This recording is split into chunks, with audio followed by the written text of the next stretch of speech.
Hello दोस्तों, स्वागत है आप सभी का हमारे चैनल पे। आज हम पढ़ने जा रहे हैं कलरीमेट्री के बारे में। ठीक है, डिटेल में बताऊंगा ये क्या है, कैसे काम करता है, वर्किंग प्रिंसिपल क्या है, ऑल डिटेल्स। सबसे पहले आगे बढ़ने से पहले एक चीज़ क्लियर कर देना चाहूँगा कि देखिए, कलरीमेट्री है, एक होता है कैलोरीमेट्री। और मज़ेदार बात तो ये है कि मेरा सिलेबस में कलरीमेट्री था और मेरे एग्जाम में कैलोरीमेट्री नाम से क्वेश्चन आया था। ठीक है, तो ये कन्फ्यूजन होता है। देखिए, कैलोरीमेट्री रहने से वो मेजरमेंट ऑफ कैलोरी होता है जो हीट से रिलेटेड है। वो स्पेलिंग कुछ ऐसा होता है, वो CA ऐसे स्टार्ट होगा, CALORI मैट्री। तो ये अलग चीज़ हो गया। ठीक है, और ये कलरीमेट्री है, ये कलर से रिलेटेड है। तो पहला बात तो यही है, कन्फ्यूज़न नहीं होना है, दोनों अलग अलग चीज़ है। देखिए, अब बात करते हैं ये कलरीमेट्री है क्या। अगर आप इसको ब्रेक करेंगे इस वर्ड को, तो इसके नाम में ही इसका आंसर छुपा हुआ है, कलर और मैट्री। मैट्री का मतलब होता है मेजरमेंट और कलर का मतलब आप जानते हैं, रंग, कलर। तो कलर का measurement, colorimetry is a scientific technique that measure the concentration of coloured compounds. Coloured solution अगर कोई है तो उसका कंसंट्रेशन पता कर सकते हैं इस प्रोसेस के थ्रू से, इस टेक्निक के थ्रू से। ठीक है, और ये किस वर्किंग प्रिंसिपल पे काम करता है? It uses the Beer Lambert's law. Beer Lambert's law अभी बताऊंगा क्या होता है। ये उसी सिद्धांत पे कार्य करता है, इसका जो वर्किंग प्रिंसिपल है वो यही है, बियर लैम्बर्ट्स लॉ। इतना समझ में आ गया? तो कलरीमेट्री का यूज़ करके हम किसी भी सैंपल सॉल्यूशन का कंसंट्रेशन को पता कर सकते हैं आसानी से। और लाइट का मदद से, देखिए कितना मतलब बनाने वाले ने कितना दिमाग लगाया। ठीक है, तो ये डिवाइस बनाया गया कि कलर कलर का यूज़ करके, लाइट का यूज़ करके हम कंसंट्रेशन बता दे रहे हैं। ठीक है, तो ये आपका एक प्रकार का एनालिसिस है किसी कंपाउंड का, चाहे ब्लड सैंपल हो, चाहे मान लीजिए आपका कोई भी सॉल्यूशन हो। ठीक है, जो भी आप लेबोरेटरी में काम कर रहे हैं, तो वो सब आप इससे आराम से पता कर सकते हैं।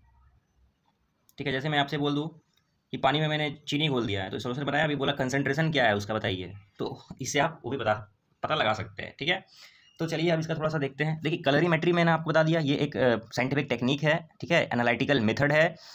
जो डिवाइस इसके लिए हम लोग यूज़ करते हैं उसको बोलते हैं कलरीमीटर। ठीक है, ये तो हो गया प्रोसेस, और जो डिवाइस का यूज़ किया जाता है उसको बोलते हैं कलरीमीटर, बोलते हैं उसको। ये कलरीमीटर अभी कैसे काम करता है मैं आपको आगे बताऊंगा, लेकिन उससे पहले मेरा एक बात को आप समझने का कोशिश करिए। मान लीजिए ये हम एक ले लेते हैं टेस्ट ट्यूब, इस तरह से ले लेते हैं हम। ठीक है, इसमें मैंने कोई सैंपल डाला, कोई सोल्यूशन डाला है, इधर से लाइट पास किया हूँ मैं, इधर से लाइट पास किया है इस तरह से। और लाइट जो पास किया है इसका दो कुछ प्रॉपर्टी है। मैंने जो लाइट पास किया है ये पैरेलल है। ठीक है, लाइट का कैरेक्टरिस्टिक्स क्या रहेगा? पैरेलल रेज रहना है, हमने लिया। दूसरा लिया है कि ये एक ही रंग का है, मोनोक्रोमेटिक है। मोनोक्रोमेटिक, मोनो का मतलब होता है सिंगल, क्रोमेटिक का मतलब होता है कलर। तो मोनोक्रोमेटिक लाइट को, पैरेलल मोनोक्रोमेटिक लाइट को जब हमें किसी टेस्ट ट्यूब से मैंने पास किया जिसमें एक कलर्ड सोल्यूशन है, देखिए कैलोरीमीटर फेल कहाँ पे होता है? ये सिर्फ और सिर्फ कलर्ड सोल्यूशन का ही कंसंट्रेशन बता पाएगा। ठीक है, कलरीमीटर इसका ये लिमिटेशन है। तो ये हो गया हमारा कलरीमीटर। अभी देखिए, तो यहाँ से जो अभी लाइट इसके अंदर से पास करेगा तो इस तरह से ट्रांसमिट हो जाएगा। ये इंसिडेंट लाइट है, इसको मैंने नाम दिया है इंसिडेंट लाइट। इंसिडेंट लाइट, इसको आई नॉट से बोलता हूँ मैं, डिनोट किया। तो यहाँ से आप मेरे को ये बताइए, क्या जितना लाइट हमने इंसिडेंट किया सारा यहाँ से पास हो जाएगा क्या? बिल्कुल नहीं, क्योंकि इसके अंदर में हमारा सॉल्यूट घुला हुआ है। तो कुछ एब्जॉर्ब हो जाएगा, कुछ अमाउंट लाइट कुछ इसमें इसमें क्या हो जाएगा? एब्जॉर्ब्ड हो जाएगा, पूरा पास नहीं होगा कभी भी। तो ये जो निकला है इसको बोलते हैं ट्रांसमिटेड लाइट। इसको क्या बोलते हैं? इसको कहा जाता है ट्रांसमिटेड लाइट। चलिए इसको हम नाम दे देते हैं IT, कुछ भी दे सकते हैं, उससे कोई दिक्कत नहीं है। तो यहाँ पे ये जो एब्जॉर्ब्ड हुआ है इसको एब्जॉर्बेंस भी बोल सकते हैं, यहाँ पे लिख रहा हूँ मैं। या तो आप इसको एब्जॉर्बेंस भी बोल सकते हैं, या आप इसको ऑप्टिकल डेंसिटी भी बोल सकते हैं। ऑप्टिकल डेंसिटी दोनों बोल सकते हैं। ट्रांसमिटेड लाइट ये था, इंसिडेंट लाइट, जितना अमाउंट ऑफ लाइट यहाँ पे एब्जॉर्ब हो उसको एब्जॉर्बेंस भी बोल सकते हैं, ऑप्टिकल डेंसिटी भी बोल सकते हैं। ये चीज़ आपको समझ में आ गया ना, कि पूरा लाइट पास नहीं होगा क्योंकि कंसंट्रेशन कुछ है हमारा सॉल्यूशन के अंदर, जो भी सॉल्यूट हमने डिजोल्व किया है, इस वजह से कुछ लाइट एब्जॉर्ब हो जाएगा। सिंपल सा लॉजिक है। अब आगे बढ़ते हैं।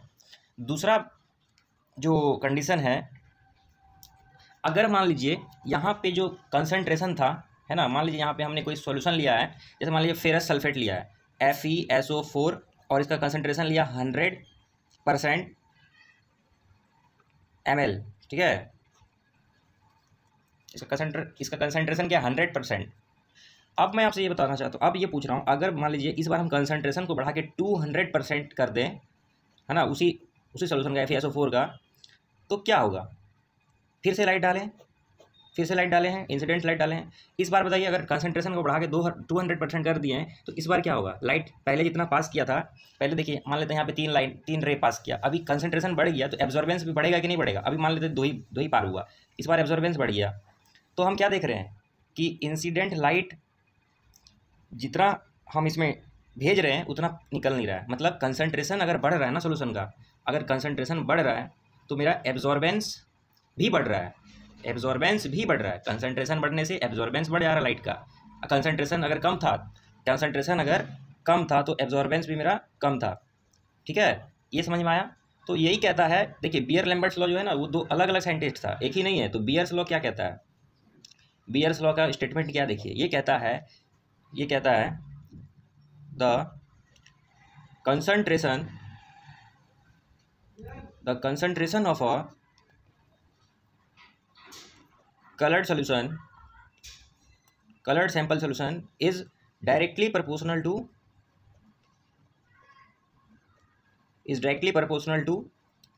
absorbance या ऑप्टिकल डेंसिटी भी बोल सकते हैं, एब्जॉर्बेंस या ऑप्टिकल डेंसिटी। ये बियर्स लॉ का स्टेटमेंट है कि concentration is directly proportional to its absorbance या ऑप्टिकल डेंसिटी।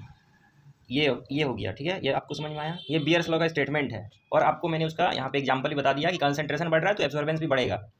अभी दूसरा कंडीशन लेते हैं, अब होगा लैम्बर्ट्स लॉ का स्टेटमेंट। अब जो है लैम्बर्ट्स लॉ को समझिए, देखिए इसका स्टेटमेंट समझा देते हैं। लैम्बर्ट्स लॉ कहता क्या है कि द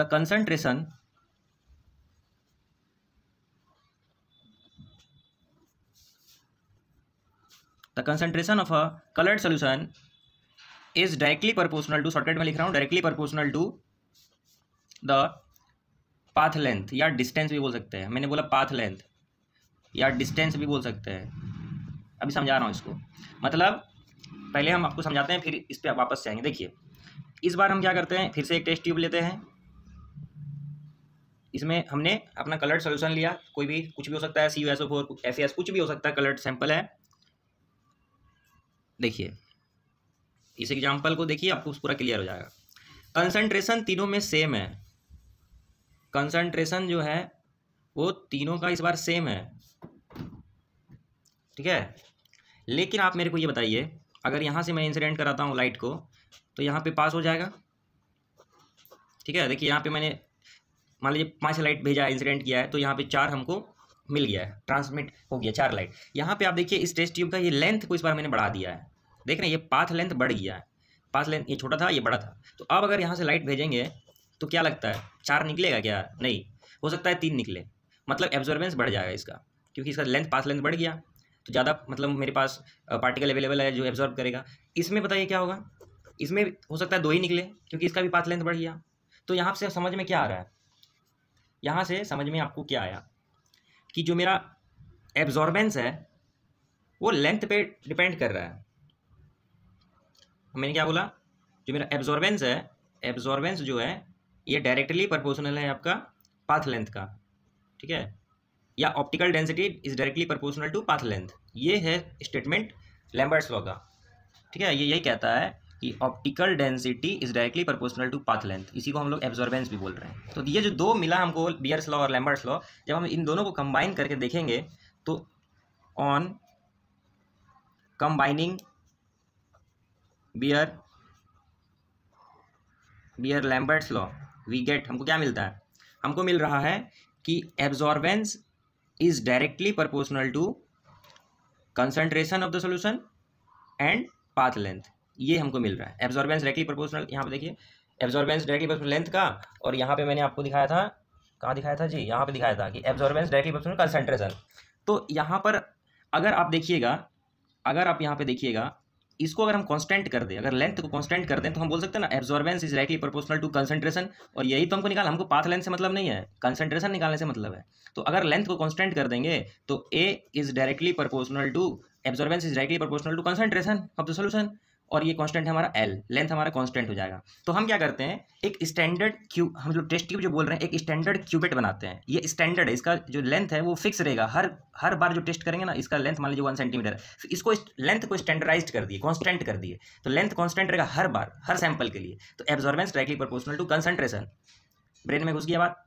तो अब हमको अगर एब्जॉर्बेंस पता चल गया तो हम लोग कंसंट्रेशन पता कर सकते हैं। अब देखिए कहानी देखिए, ये जो इंसिडेंट लाइट है ये ट्रांसमिटेड लाइट है, ठीक है। तो आप बताइए, क्या इंसिडेंट लाइट हमेशा ज़्यादा होगा कि नहीं ट्रांसमिटेड लाइट से? बिल्कुल, है ना। और इन दोनों का बीच का जो डिफरेंस होगा, जितना हमने लाइट भेजा है, ये मेरा मशीन को पता है, जो हमने प्रोग्रामिंग किया है सर्किट के अंदर, हमने उसको बताया कि इंटेंसिटी क्या था लाइट का और ट्रांसमिटेड लाइट का इंटेंसिटी क्या है, दोनों का डिफरेंस निकालेगा। उस बेसिस पे हमको कैलकुलेशन करके ये बता देगा मशीन, जो मेरा डिवाइस है। अब आपको मैं दिखाता हूँ।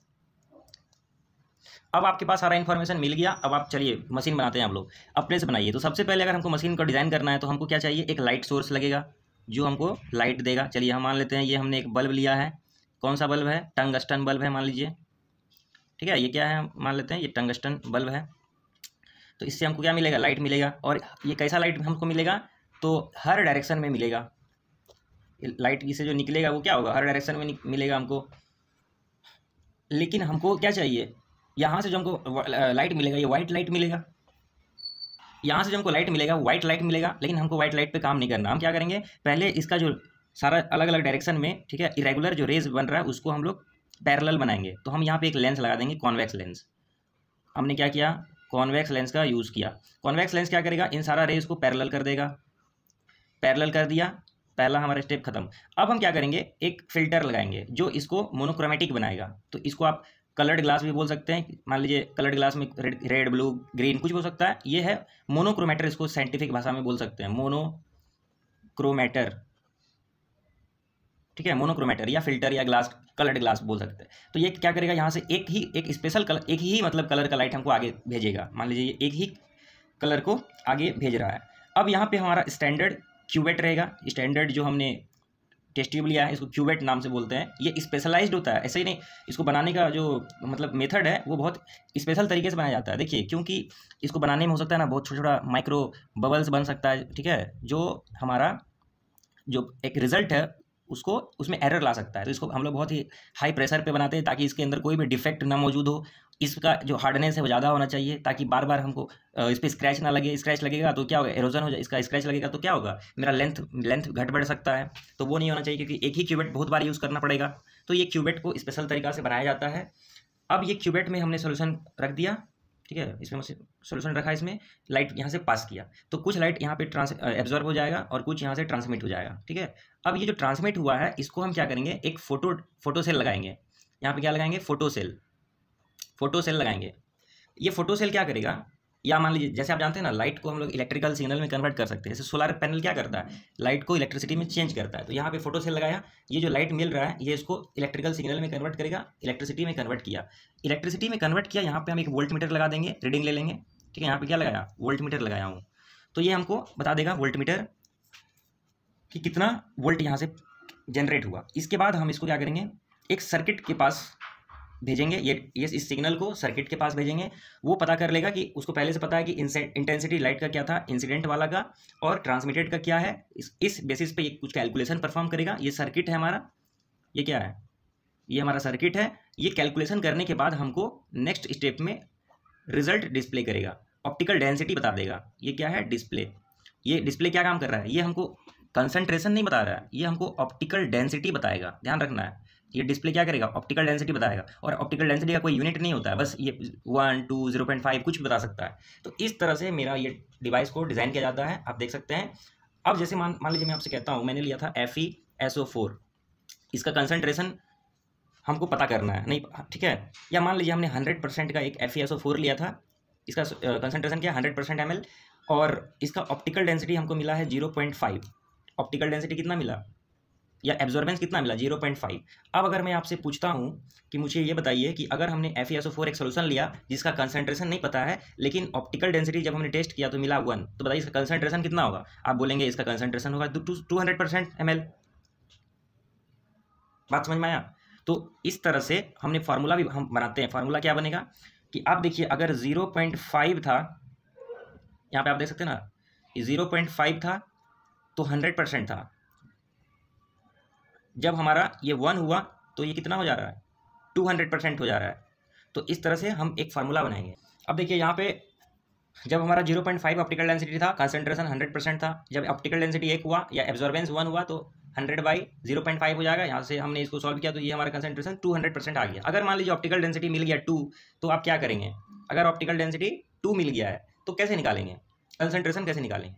तो यहाँ पे हम लोग क्या करते हैं, देखिए यहाँ पे अगर कंसंट्रेशन ऑफ टेस्ट सैंपल अगर निकालना है तो फार्मूला क्या है, optical density of test sample. आपको मशीन डिवाइस में लगाने के बाद ऑप्टिकल डेंसिटी का रीडिंग कितना मिला है, ठीक है, उसमें से माइनस करेंगे ऑप्टिकल डेंसिटी ऑफ सॉल्वेंट। देखिए सॉल्वेंट में जो आप DI यूज़ कर रहे हैं, ठीक है, डीआयनाइज्ड वाटर यूज़ कर रहे हैं, उसका भी कुछ ना कुछ थोड़ा सा ही मतलब कि माइक्रो अमाउंट में ऑप्टिकल डेंसिटी होगा ही, तो उसको माइनस करेंगे ताकि कोई एरर ना रहे।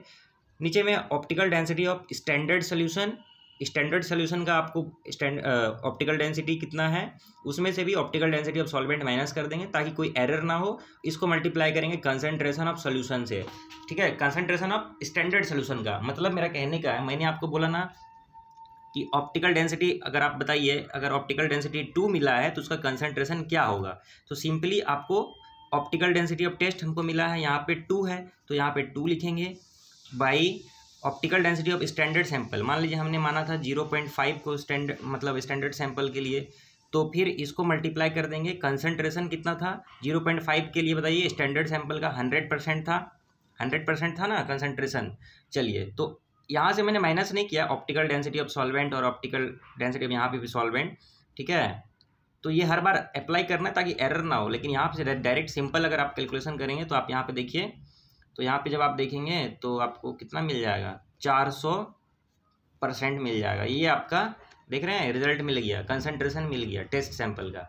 लेकिन ये एकदम एग्जैक्ट नहीं है क्योंकि इसमें सभी ये माइनस करना पड़ेगा। सॉल्वेंट का भी कुछ ना कुछ हो सकता है ना आपका ऑप्टिकल डेंसिटी, तो उसको माइनस करके कैलकुलेशन किया जाता है इस तरह से। लेकिन आपको कैलकुलेशन वाला पार्ट नहीं करना है, थ्योरी आपको समझना है, ठीक है। आपको कलरीमेट्री के बारे में बेसिक आइडिया भी मिल गया होगा, तो आप बताइए कमेंट करके, ठीक है। वीडियो कैसा लगा बताइएगा। Thank you.